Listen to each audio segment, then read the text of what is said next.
Hi everyone, welcome back to my channel, Accidental Beauty. I'm Laura, and today I'm going to be doing this bright, colorful performance makeup. Later that day that I filmed this, I basically had like a singing recital of sorts. I take singing lessons for those of you who don't know. And yeah, I did a show with the music school that I study at. So this is just me getting ready for my recital. And this was the makeup I did. So if you want to see how I got this look, then please keep on watching.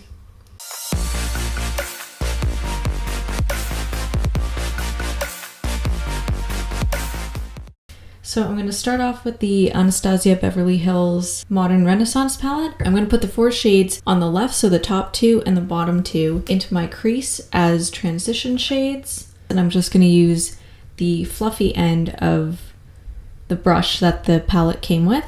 Okay, now I'm going to use my NYX Brow Gel in the shade Chocolate, and I'm going to start to put that into my brows. So I start on the bottom of the brow, just tracing the shape of my natural brow, and then I put some on the top part of my brow, again just tracing the natural shape. And then once I do that, I start filling it in.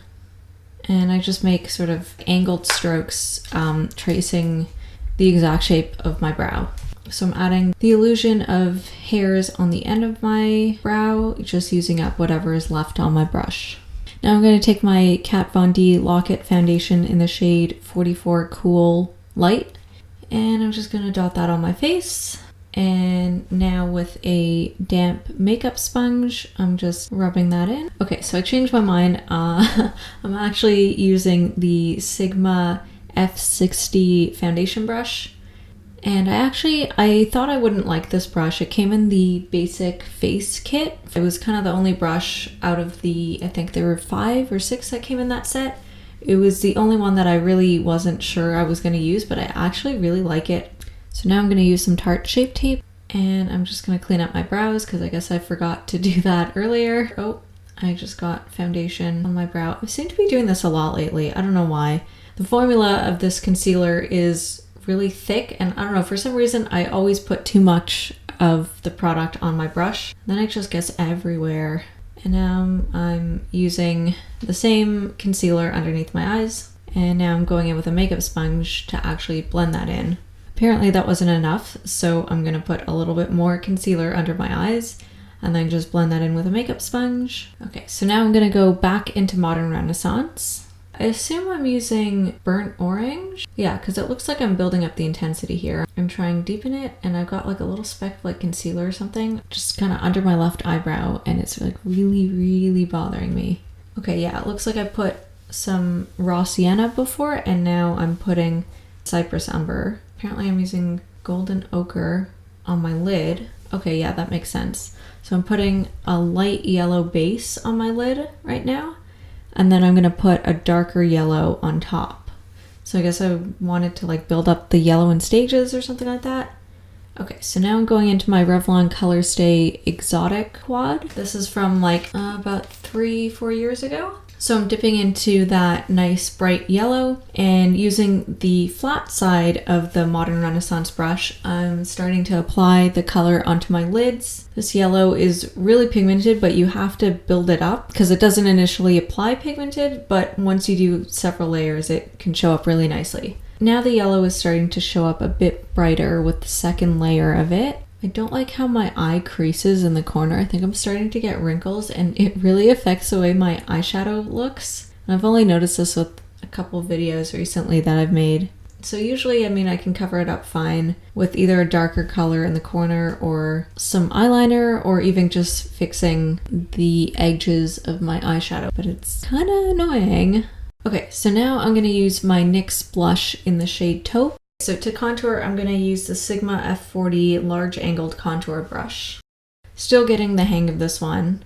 It's getting a little bit easier, but it's a very soft brush. So it's like, it's really easy to blend, but it's sort of difficult to work with once you initially put the product on, but then it blends out really nicely. Okay, so next I'm going to use the Tarte blush in the shade Party. And I'm going to use the Tarte Rainforest of the Sea fan brush and just sort of pat that on. What I really like about using a fan brush to apply blush is it's really hard to overdo it. So I know some people have an issue with putting too much blush on and being too heavy-handed with it. So I find a fan brush really helps with that. And my cheeks are naturally kind of flushed a little bit, so this pretty much looks like my regular self. So next I'm going to use the L'Oreal Infallible Super Slim Felt Tip Eyeliner. So now I'm going to use my Ulta Japanese Eyelash Curler. I'm really liking this. It was pretty pricey, but I don't know if it's worth what I spent on it, but it's really nice. Now I'm going to use the Ardell Mega Lashes in 250. Still getting the hang of false lashes too, but I think I'm a little bit better at that than I am at contouring. And then I get super impatient, so I just jam on the lash without the glue fully drying, and then it gets all like clumpy. I actually really like these lashes. They're kind of dramatic. I also have the 250 ones, which I haven't tried yet, but I feel like those might be more suited to me. Like these ones, I think I might have cut too short and they're a bit thick for my eyes. I mean, I have fairly large eyes to begin with, but again, they look amazing in pictures. In video, I'm not so sure. I'm gonna use whatever's left on the flat end of my Modern Renaissance brush. So whatever yellow's left on there, I'm just gonna run that underneath my lower lash line to add some drama to my eyes. I'm gonna use some mascara. So I use the L'Oreal Miss Manga Rock mascara in black, or black is black, or something like that. So I'm just running that along my lower lashes. Now I kind of look like a doll. And now I'm using whatever is sort of left on my mascara wand. Oh wow, I should have mascaraed my top lashes. I'm trying to blend my real and false lashes together. So now I'm gonna do the same thing that I did on the right side to the left side. So I'm just gonna run some eyeliner over top of my false lashes and try and make it look like it's a bit more seamless. Ooh, my favorite part.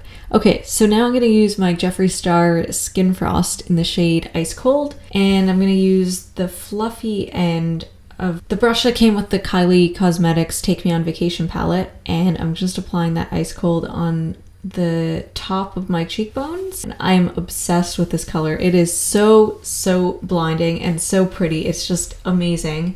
And I'm just applying that everywhere. This Kylie brush is also a dual-ended brush, so I'm using the flatter side of the brush to highlight my brow bone. And then I also highlighted my nose again.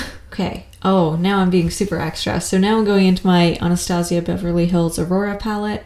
I'm dipping into Spectra, just trying to blend that into the Jeffree highlighter because I want like a sort of purple, white, blue duochrome thing happening. And I want the purple from the Anastasia highlighter to sort of complement the yellow on my eyelids. Okay, so now I'm going into Helia, also from the Aurora palette, and I'm just using that as an inner corner highlight. So now I'm going into Eclipse, and I'm just patting that on top of Helia. I don't know if that really did anything. I think I was trying to add like a bit more dimension and a bit more range of colors on my eyes. Okay, so now I'm gonna apply NYX matte lipstick in the shade Angel. It's like a really pretty bright coral color. So this is the final look. I hope you guys enjoyed. If you want to see more content, more videos, then please subscribe to my channel, and I'll see you in my next video.